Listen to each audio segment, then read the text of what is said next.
Salut à tous les amis, une petite vidéo parce que ça fait un petit moment que j'en ai pas fait.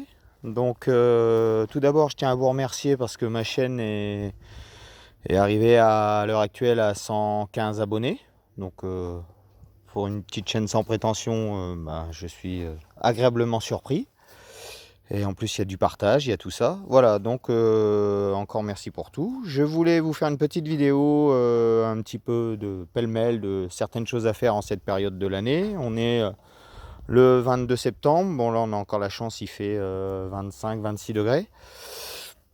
Pour les gens qui disent qu'il fait pas beau dans l'Aisne, dans le nord de la France en général, voilà.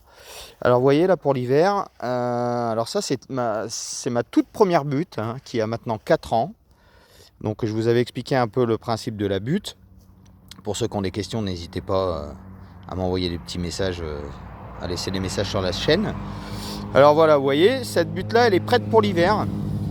Donc j'ai enlevé, là c'était les pieds de haricots, pour ceux qui me suivent, il y avait les haricots jaunes, les haricots verts, les violets, voilà, il y avait toute une famille d'haricots là-dessus. Et donc je vais pas dire que j'ai désherbé puisqu'il n'y avait pas d'herbe quasiment, hein. Il y en avait un petit peu dans les haricots, mais bon, ça a été vite à enlever puisque la terre est super meuble en dessous. Donc voilà, pour l'hiver, la seule chose que j'ai fait là, c'est que j'ai mis une très grosse couche de foin. Vous voyez, la terre elle est là en dessous et il y a à peu près 10 cm de foin sur toute la butte, ce qui va permettre à notre terre d'être protégée et de ne jamais être à nu. Été comme hiver, la terre ne doit jamais être à nu.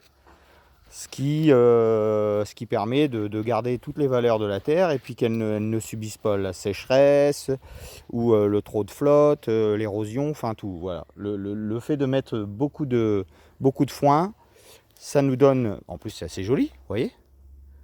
Donc voilà. Alors petit truc aussi, c'est que vous voyez cette petite plante au milieu là, ça c'est de la valériane. Alors la valériane, elle a comme principe actif, c'est que tout ce qui est petits rongeurs, quatre-dents et tout ça, ils n'aiment pas du tout, du tout, du tout. Donc vous mettez ça sur chaque butte de permaculture, ça va vous permettre de minimiser les attaques des rongeurs. Voilà, allez, je vous fais un petit tour de jardinet, hein. Donc vous vous doutez bien que là c'est plus la pleine floraison, hein, c'est plutôt l'inverse. Et en plus avec la sécheresse qu'on subit, ça fait un petit peu la gueule. Mais comme je vous le dis dès le début, je n'arrose pas, je laisse faire les choses. C'est le principe de la perma. Voilà, un petit butternut là qui va arriver. Un petit pied de tomate au milieu. Là, ici c'est fini aussi. Il reste de la bourrache, des trucs comme ça que je vais nettoyer après. Remettre du foin dessus pour l'hiver. Voilà, celle-ci aussi. Il nous reste du persil qui est encore magnifique. Vous voyez, juste un peu sec sur les côtés, mais il a quand même une belle verdure. Regardez ça, vue d'avion, on se croirait dans la forêt amazonienne. Voilà, c'est magnifique. Un petit tour du propriétaire. Toc. Voilà. Nos belles betteraves. Bienvenue dans la campagne. Les belles betteraves, j'en ai pas l'utilité pour l'instant, donc je les laisse en terre. Je sais pas si vous vous rendez compte de la taille des betteraves. Allez, ma main elle est à côté, regardez le travail. C'est des betteraves, ils font facilement 800 grammes quoi. 800-900 grammes.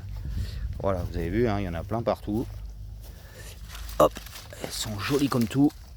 Et comme j'en ai pas l'utilité, comme je le dis, je les cueille pas pour l'instant. Pas besoin de les récolter. Vous ne récoltez que ce que vous allez vous servir. Le reste, ça peut rester en terre. Voilà, ici, on commence à nettoyer un petit peu, petit à petit, on enlève. Voilà, vous avez vu, ça a poussé avec l'herbe. Il y a encore quelques petites courgettes jaunes là qui se baladent. Je les laisse encore parce que j'en ai pas besoin. Un petit tour dans la serre pour voir les tomates. Je vais vous faire voir celle-ci là. Je sais pas si je vous en avais parlé sur la chaîne, mais petite astuce, vous avez vu, ça c'était le trampoline des enfants. Et c'est devenu la serre. Voilà. Avec ça, vous avez une bonne petite largeur. Vous mettez une petite quinzaine de pieds dedans.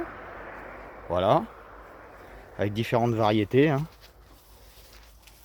Alors, vous attendez pas à avoir de la verdure partout. C'est pas du tout ma façon de vivre et ma façon d'être, parce que Moi je laisse faire les choses.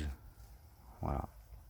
Il y a un peu de tout, hein. Il y a de la tomate d'Australie, il y a de la tomate du Mexique, il y a de la rose de Berne, il y a différentes variétés qui continuent à pousser parce qu'on a la chance d'avoir une arrière-saison plutôt sympathique. Vous avez vu tout ce qui reste encore à récolter là?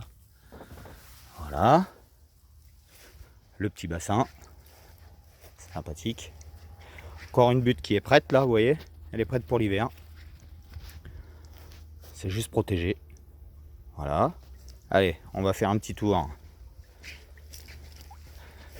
Voilà, regardez ma matière première. Il n'y a pas besoin de grand chose pour travailler. Vous arrivez toujours à vous débrouiller pour trouver un cultivateur assez sympathique pour vous filer une ou deux buttes. Le principe de la perma, c'est que l'argent doit vraiment rentrer au minimum dans les transactions. C'est-à-dire qu'il vous donne du foin, vous lui donnez des légumes, des œufs, des fruits. Et voilà, c'est comme ça qu'on doit vivre. Toc. La serre. Les aubergines qui sont encore en train de pousser. Voilà. Alors ça, pour ceux qui ne connaissent pas, c'est des physalis. Les physalis, c'est vraiment exceptionnel. C'est très très bon. C'est pareil, c'est une amie qui m'a fait un échange. Elle m'a donné des physalis. Je lui ai donné des pieds de tomates maison. Et voilà quoi. Les poivrons, pas très gros cette année les poivrons. On en a. Mais par rapport à l'année dernière, voilà. Le manque d'eau. Et puis vous voyez comme quoi on fait des erreurs. Parce que le pied de physalis, je ne savais pas trop ce que c'était. Je ne savais pas trop comment m'en occuper.